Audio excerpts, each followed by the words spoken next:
नमस्ते दोस्तों, मैं हूं प्रदीप कुमार। आप देख रहे हैं डिजिटल मार्केट। वीडियो शुरू करने से पहले बता दूं कि वीडियो एक एजुकेशनल पर्पज के लिए। अगर आप कोई भी फाइनेंशियल इन्वेस्टमेंट करते हो तो अपनी सोच समझ के साथ ही करें या फिर अपने फाइनेंशियल एडवाइजर से सलाह जरूर लें। अगर आपको कोई भी फाइनेंशियल लॉस होता है उसके लिए वीडियो रिस्पॉन्सिबल नहीं रहेगी। तो चलो वीडियो शुरू करते हैं। देखो, अगर आप चैनल पर नए हो तो चैनल को जरूर सब्सक्राइब कीजिएगा ताकि जो भी हम डीपली रिसर्च करके इंफॉर्मेटिव वीडियो बनाते हैं वो वीडियो आप तक सबसे पहले पहुंचे।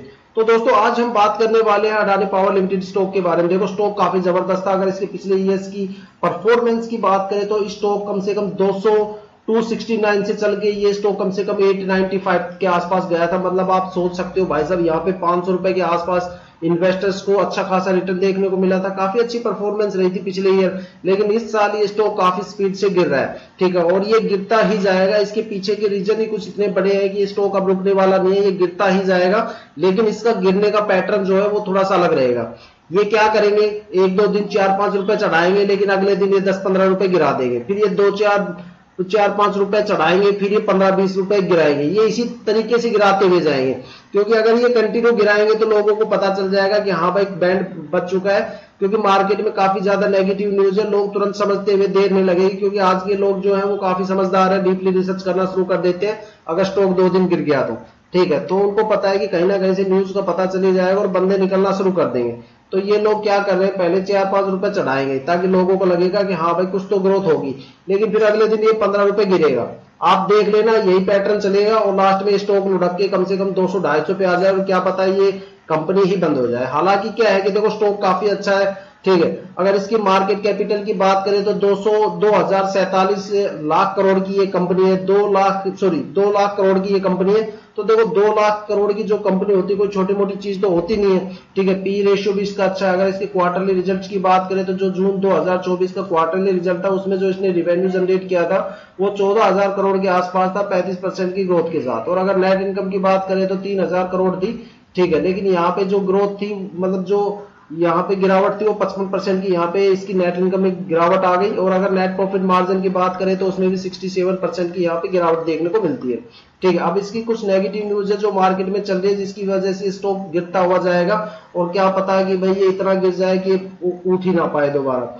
इसके पीछे के 2 सबसे बड़े फैक्टर है। देखो, वैसे तो मैंने कम से कम 10 पॉइंट यहाँ पे स्क्रीन पे दिखा रखे अडानी पावर के स्टॉक में क्या गड़बड़ी चल रही है, लेकिन इनमें 2 या 3 पॉइंट तो ऐसे हैं जो आपको बिल्कुल ही नजरअंदाज नहीं करने। ठीक है, सबसे पहला कि देखो, यहाँ पे एक चौथा पॉइंट है वीक कोयल बिजनेस। ठीक है, और 5वां पॉइंट है हाई इंपोर्ट कोयल प्राइजेस। देखो भाई साहब, इस पॉइंट को मैं समझाता हूं भाई, हाई इंपोर्ट कोयल प्राइस क्या है।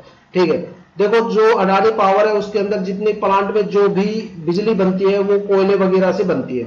और ये कोयला इंपोर्ट करते हैं बांग्लादेश से। बांग्लादेश के हालात हो गए खराब, वहां पे गवर्नमेंट बन नहीं पा रही, इकोनॉमिक सिस्टम हिल गया, वहां के लोग अपनी मनमानी के हिसाब से प्राइस घटाया बढ़ा रहे हैं। ठीक है, तो जो वहां पे एक्सपोर्टर बैठे हैं, जो वहां से कोयला सप्लाई करते हैं, उन्होंने अपने मुंह मांगे दाम स्टार्ट कर दिए। ठीक है, एक तो यहाँ पे क्योंकि उनको पता है कि अब गवर्नमेंट तो है नहीं, कोई टैक्स वैक्स अब देना नहीं। और जो कंपनी हमसे माल लेती है उनको जरूरत पड़ेगी नहीं, उनके स्टॉक लुढ़केंगे, उनकी मार्केट वैल्यू खत्म होगी, तो उनके पास मजबूरी हो जाएगी, उनको खरीदना ही पड़ेगा। ठीक है, तो कोयले के दाम यहाँ पे हो गए महंगे। तो दूसरी सबसे बड़ी चीज ये आ गई कि भाई जो इंपोर्ट एक्सपोर्ट करने के लिए जो बॉर्डर था वो बॉर्डर भी सील हो गया। अब बॉर्डर के अंदर जो भी इंपोर्ट एक्सपोर्ट की एक्टिविटी थी वो भी क्लोज हो गई, ताकि भाई इंपोर्ट एक्सपोर्ट के दौरान कोई भी विस्फोटक सामान इधर से उधर ना चला जाए। ठीक है, इस वजह से बॉर्डर सील हो गया। अब फंस गया अडानी पावर के, क्योंकि यहाँ पे बिजली बनाने के लिए कोयला नहीं है। अब ये फ्यूल से बिजली बनाते हैं, फ्यूल पड़ जाता है महंगा। ठीक है, तो जो प्लांट है इनके वो महीने में कम से कम ज्यादातर टाइम बंद ही पड़े हैं। तो ये सबसे बड़ा पॉइंट है। दूसरा जो पॉइंट आया वो है भाई, जैसे हिडनबर्ग का जो रिसर्च एलिगेशन आया था वो अडानी पावर पे आया था। ठीक है, हालांकि इससे पूरे स्टॉक मार्केट पे असर पड़ा था, लेकिन देखो ये रिपोर्ट रिसर्च सच है या झूठ इसके बारे में तो मैं बात नहीं करूंगा, लेकिन इस रिपोर्ट से काफी बंदों के अंदर थोड़ा सा डर हो गया था। क्योंकि जैसे गिरावट होती तो लोगों ने सोचा कि कोई असर तो पड़ा होगा। ठीक है, तो उन्होंने सेल आउट करना शुरू कर दिया और एक हाई सेल वॉल्यूम यहाँ पे क्रिएट हो गया।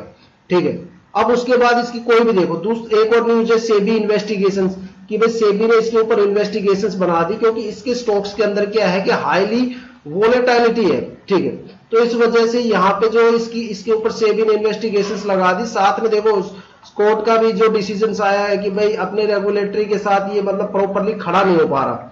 ठीक है, साथ में रेगुलेटरी रिस्क भी आ गया अडानी पावर के, भाई जो स्टॉक एक्सचेंज की गवर्नमेंट पॉलिसी और रेगुलेशन है उसके ऊपर भी ये खरा नहीं उतर रहा। तो भाई साहब बात ये है घुमा फिरा के, ठीक है, कि अडानी